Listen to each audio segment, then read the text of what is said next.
Selamat siang Sobat Polri, saat ini saya Bribda Salsa sedang berada di lokasi pembangunan SPPG kedua milik Polda Aceh sebagai bentuk komitmen Polda Aceh dalam mendukung ketahanan pangan dan gizi masyarakat yang beralamat di Desa Lamcot, Kecamatan Darul Imarah, Kabupaten Aceh Besar.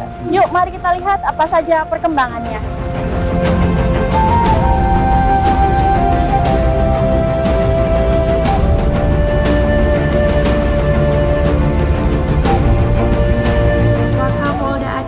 Brigjen Pol Ari Wahyu Widodo meninjau progres pembangunan Satuan Pelayanan Pemenuhan Gizi atau SPPG kedua milik Polda Aceh.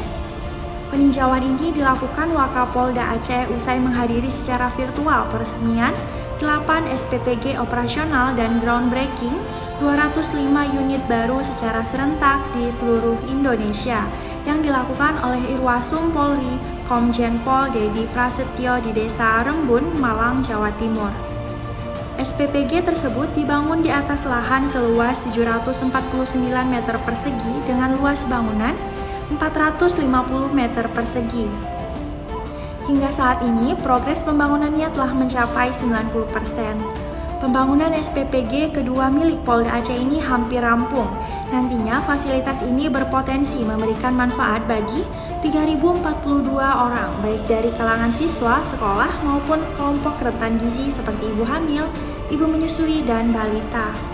SPPG ini telah dirancang sesuai standar Badan Gizi Nasional atau BGN, meliputi dapur masak yang higienis, area loading dock bahan makanan, gudang penyimpanan, ruang cuci dan sterilisasi peralatan makan, ruang kerja kepala dan staf, ruang istirahat, musola, toilet, serta fasilitas pendukung lainnya.